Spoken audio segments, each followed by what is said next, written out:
Hey, welcome to Discovering More. My name is Ethan Lumen. Mark Schultz. And we're talking about identity today. What does it mean to be a human? What does it mean to be a person created in the image of God? And identity is pretty central to our lives. And as we've been reading along with Klein Snodgrass, what a last name, who God says you are, and discovering our identity in Christ. I think the most impactful thing for me has been to realize that our identity shapes our actions. You know, how we live flows directly from the way we identify ourselves in this world.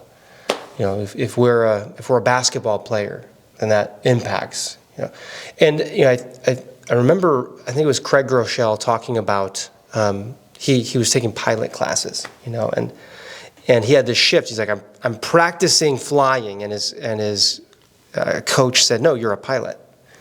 You know, when we can identify ourselves, it changes the way that we act in the world. Yeah, I mean, I think this is just a huge issue in American culture now. Partly because some of the old, what do you want to call it, anchor points for personal identity have now been sort of shoved to the side, and now we tell young people, you got to figure out who you are. Mm-hmm. You know, and that's a lot to put on, you know, let's say a 15-year-old, you figure it out. And I think that actually contributes to our mental health issues. And we have an opportunity in the church to say, all right, there's things that you'll figure out along the way, but you know, here are the anchor points. Here's what's solid that you can build on, and here's what it means to be a human. Exactly. You know, and I agree with you to think about having to find your way in the culture today. It's like you go back 200 years, you're going to be working every day of your life on the farm, or you're going to be doing, if you're 6 years old, if you're 8 years old, you know, you're going to be doing these things. You're going to get married. Even like having kids. I think about having 4 kids myself, and just the time that it takes to be a dad and to be present for others. It's like you don't have that much time to even think about who you are, to spend that time wondering or worrying about who you are. Well, you got to show up for these humans in your life. And so when we're so isolated, and when we have to determine for ourselves, who am I? And we're trying to do that outside of community, that can be really hard. Not that other people should be the only ones defining you. It's not like community, and we'll get into that throughout the series, but we really went to Ephesians chapter 2 on this past series, on this past sermon, and we started with this idea in Ephesians 2:10. We're God's handiwork. We're God's craftsmanship. We're hand-built by God, which is pretty cool to think about. And we're created for good things. And then Ephesians 2 ends with saying that we're the dwelling place for God. So we're handcrafted by God to be his dwelling place. That was kind of the overarching point. So if we're handcrafted by God to be his dwelling place, then ultimately he's the one who gets to define us. He's the one who gets to speak into our beings. And ultimately, he's the one who gets to speak through our beings. So You're drawing my mind back to Aristotle. Oh no, Ethan is thinking. But Aristotle talked about the fact, and this was really drawn up then into Christian theology in the Middle Ages particularly, although Luther didn't like Aristotle, but that we have, that everything that is has a purpose, it has an end to it. Telos, exactly. And I don't know that we give our young people that now.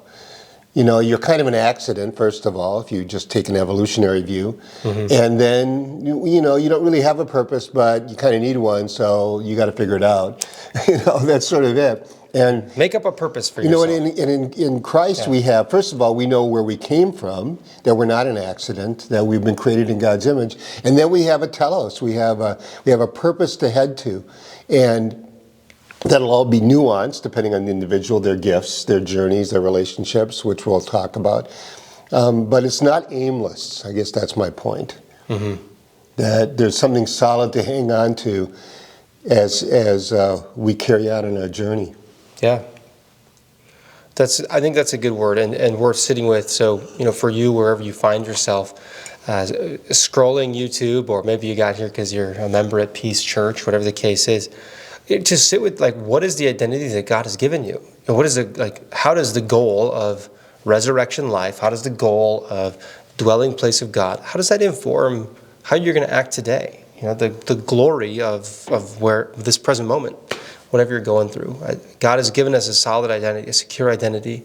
In Him, you are the dwelling place of God. And I hope that moves you forward today and tomorrow as you seek out security and a solid place to build your life today. I think that last point you made in the message about God being in us, that is just, to me, that's a game changer in terms of how you see yourself. Yeah. That, you are your genetics to some degree, but you're also a dwelling place of God, and how motivating and hopefully wisdom-giving and grace-filling that will be. This is... John Eldridge talks about how Eden is meant to be our hearts, and we just came up in a staff thing, so I'm going to share it. But there's 4 rivers that are talked about in Genesis 2, flowing in and out of the Garden of Eden, and it just made me think, like, there's 4 blood vessels that go in and out of the heart, and what a weird comparison, because these rivers in Genesis 2, they're mentioned, and then no more conversation about it. It's like, well, why does Moses even mention it? But you think now, okay, maybe it's to point us toward the heart as the dwelling place of God, and how we are that the salt of the earth. We are the light of the world as Jesus shines in us and through us. So, well, that's a good word, and I hope it's blessing for you. We'd love to hear what kind of aspects of identity you'd like to know more about. Feel free to make a comment, and we'll make sure to address them as we move forward in this series. God's blessings.